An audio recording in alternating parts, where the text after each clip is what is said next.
Students, कल के हमने अपनी वीडियो में एक्सरसाइज 3.2 किया था जिसमें हमने इक्वेशंस के सॉल्यूशन ग्राफिकल मेथड से देखे थे। ठीक है, ग्राफिकल मेथड्स के अलावा भी हमारे पास मेथड होते हैं। ठीक है, वो बेसिकली हम उन तीन मेथड्स को एक साथ अलजेब्रिक मेथड्स कह सकते हैं। वैसे वो तीन अलग अलग मेथड्स होते हैं जिसमें आज हम फर्स्ट मेथड पढ़ेंगे, दैट इज सब्स्टिट्यूशन मेथड। ठीक है, तो मैं आपको ये मेथड आज बता देती हूँ। ठीक है, आपको अपने फर्दर क्वेश्चन इस मेथड की प्रैक्टिस करके करने हैं, क्योंकि होता क्या ना बोर्ड एग्जाम्स में कई बार दे मेंशन द मेथड। ठीक है, आपको उसी मेथड से क्वेश्चन सॉल्व करने पड़ते हैं, इसलिए आपको हर मेथड पे एक्सरसाइज दी गई है। आपको हर मेथड की उस एक्सरसाइज की प्रैक्टिस करनी है ताकि बोर्ड एग्जाम में क्वेश्चन आए क्यों, तो you have to do that. ठीक है, आपको रॉन्ग नहीं होना चाहिए। ठीक है, तो अब ये देख लीजिए सब्स्टिट्यूशन मेथड पे क्वेश्चन 1 में आपको एक क्वेश्चन बता देती हूँ। Solve the following pair of equations by substitution method. Pair of equation is 7x minus 15y equals to 2x plus 2y equals to 3. ठीक है, सब्स्टिट्यूशन मेथड में क्या होता है ना, आप इसको substitution is equal to shift ऐसे करके लर्न कर सकते हो। ठीक है, अगर आपको वैसे नहीं ध्यान रहता है तो इसमें करना क्या होता है आपको, आप जिस सपोज ये इक्वेशन ले लीजिए सेकेंड वाली। ठीक है, आप इसमें से x की वैल्यू फाइंड आउट करते हैं। ठीक है, और ये x की वैल्यू आप इस इक्वेशन में पुट करते हैं। ठीक है, उससे आपको मिलता है आपका आंसर। फर्स्ट इक्वेशन ले लीजिए। ठीक है, ये वैल्यू आप इसमें पुट करेंगे 7, 3 minus 2y minus 15y equals to 2। ठीक है, तो दिस विल बी 7 3 जा 21, 7 2 जा 14 minus 15y equals to 2। then this will be 29y equals to minus 19, यानी y is equals to 19 upon 29। ठीक है, तो आपको इससे y की वैल्यू अपनी मिल गई। ठीक है, अब y की वैल्यू फर्स्ट इक्वेशन में पुट करके x की वैल्यू फाइंड आउट करते हैं। ठीक है, पुट कीजिए तो x equals to 3 minus 2 into Y. ठीक है, एलसीएम लीजिए 29 सी जा 3 9 जा 27, 3 2 जा 6, दिस विल बी 38।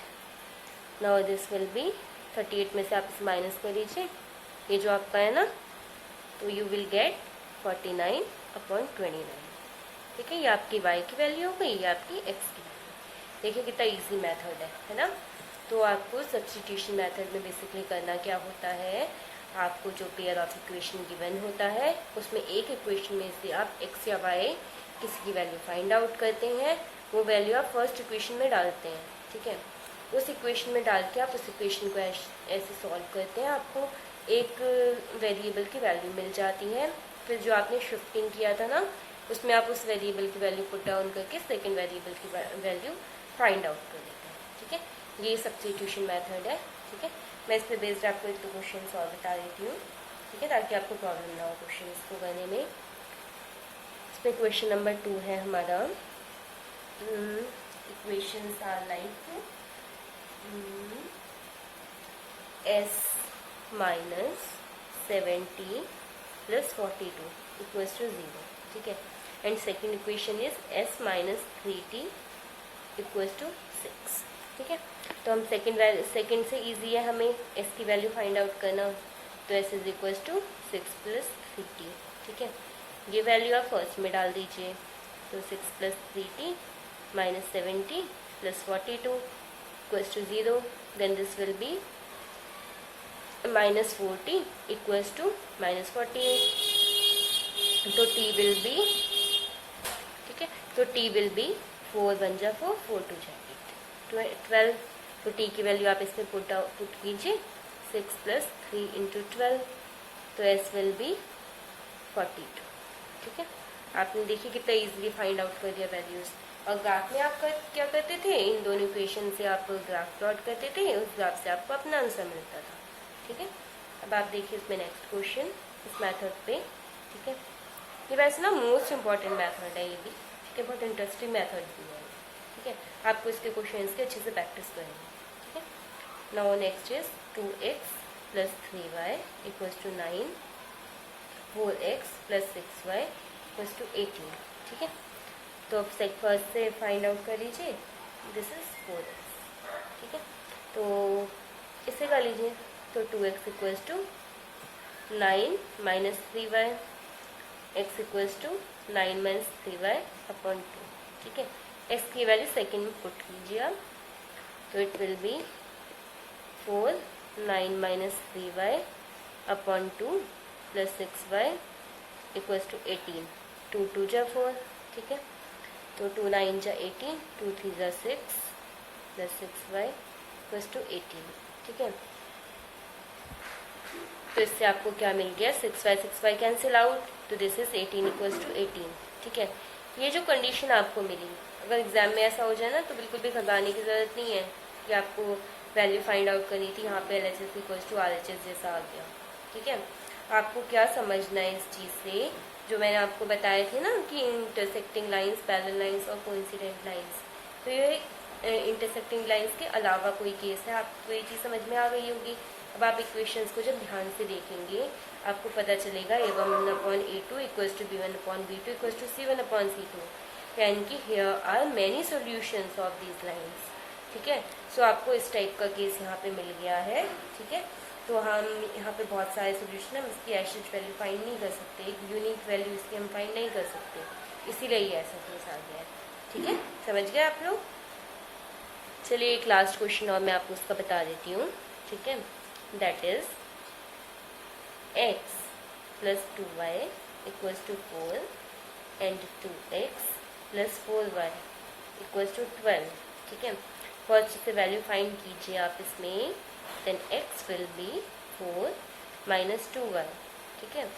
ये हो गया आपका इक्वेशन 1, ठीक है। इससे वैल्यू सेकेंड में पुट कीजिए, 2 4 minus 2y plus 4y equals to 12, 2 4 जा 8, 2 2 जा 4, so this will be 4y equals to 12. This is again cancel out, but 8 is equals to 12 here. Here LHS is not equals to RHS. So you can conclude that these equations don't have a common solution. ठीक है, इससे भी आप ये conclude कर सकते हैं, these don't have a common solution. ठीक, understood? ताकि आप इससे भी देख सकते हैं 1/2, this is not equals to. So these are parallel lines.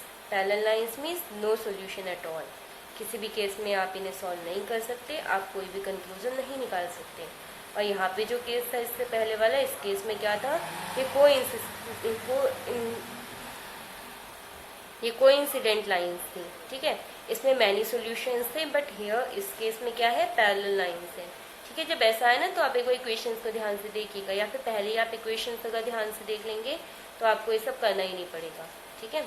तो आप उसी बेसिस पे करेंगे अपने क्वेश्चन को, ठीक है। तो इसके बाद जो आपका आता है इस चैप्टर में, वो आपकी आती है next exercise, that is 3.3 exercise, ठीक है। अब मैं आपको अपनी नेक्स्ट वीडियो में वो एक्सरसाइज बताऊंगी, ठीक है। उस एक्सरसाइज में हम क्या करेंगे ना, ये सब्स्टिट्यूशन मेथड जो हमने इसमें पढ़ा है पूरा, इस मेथड पे क्वेश्चन सॉल्व करेंगे। पहले तो basic linear equations, pair of linear equations को हम सॉल्व करेंगे, जैसे ये लीनियर इक्वेशंस हैं, ठीक है। उन लीनियर इक्वेशंस को सॉल्व करने के बाद हम कुछ डिफरेंट क्वेश्चंस देखेंगे। डिफरेंट क्वेश्चंस मीन्स जो वर्डिंग वाले क्वेश्चंस होते हैं ना, कि आपको वर्डिंग्स में गिवन है, आपको firstly pair of linear equations form करना है, then you have to solve that, ठीक है। मैंने बहुत सारे स्टूडेंट्स को देखा है कि उन्हें उस लैंग्वेज को समझने में, उससे pair of linear equations generate करने में उन्हें इतना ज़्यादा इशू आता है ना कि वो एग्ज़ाम में उन क्वेश्चंस को करना ही नहीं चाहते हैं, ठीक है। तो इसीलिए मैं आपको बता रही हूँ कि हम वो क्वेश्चंस अगले अपने वीडियो में करेंगे, तो आपको बहुत ध्यान से ये सब चीज़ें समझनी है और आपको इनकी अच्छे से प्रैक्टिस करनी है, क्योंकि हम ये पूरा बोर्ड पेपर का आपको सिलेबस कंप्लीट कराने की कोशिश कर रहे हैं, ठीक है। अभी देखिए वैसे बहुत टाइम है, अभी हमने इतनी जल्दी अपना 3rd चैप्टर स्टार्ट कर लिया है। अगर हम इसी स्पीड से चलेंगे ना तो हमारा बहुत जल्दी पूरा सिलेबस कवर हो जाएगा और रिवीजन भी हो जाएगा हमारा, ठीक है। तो आप लोग बिल्कुल भी टेंशन मत लीजिए, हम पूरा सिलेबस आपको कवर करा देंगे, आप बस हमारे चैनल के साथ बने रहिए, ठीक है। स्टूडेंट्स बस आप अच्छे से प्रैक्टिस करते रहिए, जो मैं मॉडल क्वेश्चन पेपर दे रही हूँ उन क्वेश्चन पेपर्स को सॉल्व कीजिए, बोर्ड पेपर क्वेश्चंस को सॉल्व कीजिए, ठीक है। और अब आपको आज ये मेथड की प्रैक्टिस करनी है, इसके क्वेश्चंस की, जो ग्राफिकल मेथड से क्वेश्चन किया उनको इस मेथड से भी करके देखिए, ठीक है। You have to practise a lot. ठीक है। Okay, thank you class.